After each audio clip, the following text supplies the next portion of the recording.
Os estúdios Cras eu conheço desde a época em que eles eram um grupo de fanzineiros, posteriormente se profissionalizando, eles já faziam uns gibis caseiros legais, diga-se de passagem, e posteriormente a arte foi evoluindo, as técnicas narrativas, até que fizeram um material super caprichado, que foi o primeiro financiamento do coletivo deles, que era o Velho do Papelão, que foi uma HQ que basicamente faz uma releitura das histórias tradicionais de Velho do Saco e similares que existem no Brasil, né. Anos depois, eu vendo e colecionando um material ou outro deles, que eu acho sempre muito interessante, porque são sempre volume únicos, então tem começo, meio e fim, tudo bem detalhado, diga-se de passagem. Um dos materiais que adquiri recentemente foi o Prisma, o Portal do Inconsciente. Esse material, que é de Tico Pedrosa e Thiago Spiked, sendo que o Thiago é basicamente um grande fundador do estúdio, né, com o Tico mais no roteiro e o Thiago mais no desenho. E vamos comentar aqui comigo o Luiz, no Monstros e Aventuras, no nosso novo quadro, o Quarta-feira dos Quadrinhos. Lembrando que esse vídeo não é patrocinado, galera. Eu peguei e comprei no Anime Friends, inclusive, esse material aqui, e gostei bastante, por isso estou compartilhando com vocês. Bem, do que se trata Prisma? Aqui nossa protagonista é Léo Hipólito, mas precisamente Lumine, uma garota que ela vive a maior parte do tempo no mundo dos sonhos, por causa que ela tem uma espécie de dom natural relacionado com isso, e uma doença degenerativa faz com que ela fique, digamos assim, acabe entrando em coma, fazendo com que ela fique permanentemente lá naquela realidade. E nesse mundo ela se torna uma grande heroína, aventureira, né? Não que ela solte raios pelos olhos ou coisas do tipo, mas ela tem uma habilidade corporal fora do comum, já que é o corpo que você tem lá, na verdade, é o reflexo da sua força de vontade e sua imaginação. E o que acontece? Nesse outro mundo dos sonhos, nós temos ele sendo designado como espectros para essa realidade, que na verdade, mais do que quando você está dormindo, você vai para lá, é um mundo onde temos a materialização da imaginação e criatividade humana. Só que esse mundo chamado espectros, e que na minha opinião tem um nome ótimo, porque espectro refere-se tanto àquela coisa de sobrenatural, de entidade, fantasma e vulto, né? Quanto o conceito de espectro, de você ter o espectro de alguma coisa, de ter uma variedade de coisas, tipo espectro luminoso, como vai ser trabalhado um pouquinho na história, né? Então a ideia de que todo o espectro e variedade de ideias se manifesta lá também, né? Então eu gosto bastante desse nome, e esse mundo está morrendo, se desintegrando, e com forças sombrias e monstros cada vez mais bizarros aparecendo, porque a imaginação humana está se esvaindo. E isso se deve ao mundo que se foca cada vez mais em você deixar cada vez mais o tempo mais produtivo, fazer, digamos assim, cada vez mais eficiente as mesmas coisas mecânicas, então cada vez menos espaço para arte, para a ciência, para o pensamento puro em si. Então, como se cada hobby tivesse que ser produtivo, como se cada espaço seu, isso eu tô falando que está estruturado dentro do quadrinho, como se cada espaço seu precisasse ser utilizado justamente para aumentar sua produtividade, seu rendimento, seja financeiro, seja de multiplicar a capacidade de fazer coisas do dia, né? Então, a imaginação humana vai se quebrando e se desestruturando por causa disso.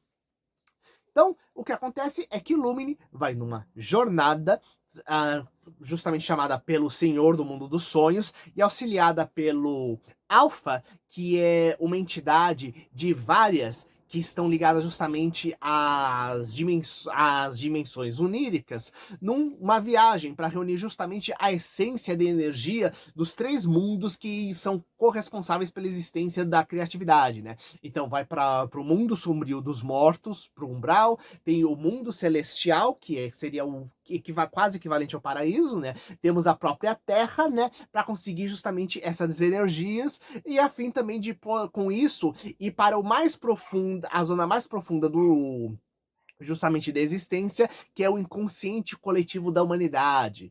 Então, para fazer isso, ela precisa, inclusive, e usar o meio que consegue se conectar entre os mundos. E como ela consegue fazer isso? A ideia básica, lembrando que eu não vou falar spoilers, nem contar a história toda aqui, mas existe o chamado vazio, que é o que existe de espaço entre os mundos. E é bem interessante que o vazio ele possui uma entidade própria chamada limbo. E é bem interessante como aqui o vazio não é simplesmente um espaço. A ideia básica é do vazio, ele pega dois espectros diferentes do vazio. Primeiro, o vazio justamente como um potencial de existência, afinal, se está vazio, pode ser criado e produzido qualquer coisa nesse espaço. Então, como sede potencial infinito para a criatividade. E ao mesmo tempo, o vazio é um buraco causado por, estamos falando de mente e espírito, estamos falando buracos causados por perdas, por tragédias, por traumas, né? E então, é uma coisa. Então, existe tanto essa questão criativa de que você pode pegar e transformar aquilo, quanto esse vazio ser uma potência devoradora que te destrói, sabe? Então, o vazio, na verdade, com cheio de potencial que existe, seja para criar coisas novas, sendo para devorar, implodir e eliminar tudo aquilo que não é vazio, sabe? Então, com essa dualidade existente dentro do vazio, ele vai. A Lumine acaba aprendendo a lidar com isso para poder pegar e usar ele como ponto de viagem justamente para cada uma das existências. E cada uma dessas dimensões, ela vai ter que pegar e colher aquilo que é a base essencial de cada mundo, sendo elas, digamos, a essência da ciência, a essência da filosofia e a essência da espiritualidade. E a ideia básica é que existe uma discussão do que é a essência de cada um, e a ideia básica é que não é que ela tem que ir para um local específico resgatar aquele tipo de energia de um invólucro, coisa do tipo. Ela tem que interagir com alguém da região a ponto de conseguir pegar e desenvolver e estruturar aquela essência, já que como ela é uma essência, é na verdade uma potencial, uma força que existe espalhada em todo lugar e qualquer um pode se manifestar se você conseguir lidar com isso, né? Então é bem interessante que ela vai para o umbral e ela tem que realizar um efeito científico, trabalhar da ciência de alguma forma transformadora para conseguir pegar e conseguir aquela energia daquele ponto. E outro, quando está na Terra, tem que trabalhar justamente aquilo que produza a filosofia. Então, o que é a filosofia, como é produzida, sabe? E mesmo quando vai para o mundo celestial, o que é sinônimo de espiritualidade, né? E a questão é que não estamos falando de um Battle Shonen, isto é, de alguém com cheio de raios atacando, dando porrada em todo mundo. A nossa aventureira, ela tem altíssimas habilidades como energia espiritual dentro dos mundos mais espirituais, né? Então, a ideia não é que ela é porradeira ou que isso vai explodindo coisas, mas a ideia é muito mais algumas coisas de viagem, de caminho, de resolver enigmas e desafios complexos elaborados para então conseguir chegar naqueles outros meios, né? Eu penso numa coisa meio como se fosse o Mágico de Oz, né? Só que ao invés do leão do espantalho e do Homem de Lata, tendo que conseguir coragem, um cérebro e um coração, na verdade, sendo justamente esses três mundos espirituais e tendo que conseguir justamente a base da ciência, da filosofia e da espiritualidade, né? E trabalhando, inclusive, sobre várias questões, né? De como isso afeta diretamente o nosso dia a dia. Inclusive, é bem interessante, né? Como a ideia base, como personagens secundários vão aparecendo dentro da história e lidando com isso, né? Por exemplo, no mundo mais sombrio dos mortos, né? Temos um personagem que é justamente que não no mundo celestial, mas no sombrio, que seria quase equivalente ao inferno. Temos um banqueiro que é um dos administradores de lá, né? E que não é simplesmente porque ele administra dinheiro. Ele começa a falar e parece que aquilo é uma sequência de coisas aleatórias, de coisas para engajar de redes sociais, sabe? Então é como se você enchendo aquele mar de informação fosse se soterrando e naufragando com a sua cabeça, sabe? E ao mesmo tempo, até onde, como eu falei, a ideia de você ter que transformar tudo em produtividade faz com que seja todo sentido um dos caras que organiza justamente o mundo dos mortos, inclusive no sentido de mortos por essência, aqueles cuja mente basicamente deixou de existir não estão mais, viraram quase zumbis em terra, seja alguém justamente falando em monetizar cada coisa que você fala, e transformar em dinheiro cada detalhe, seja sobre uma discussão com o vizinho, uma curiosidade da vida, metralhando tudo, sabe? Então, e cada um desses personagens representa diferentes conceitos que são trabalhados das mais diversas formas. E uma coisa que eu acho muito bacana também, que vocês devem estar vendo nos videozinhos aqui,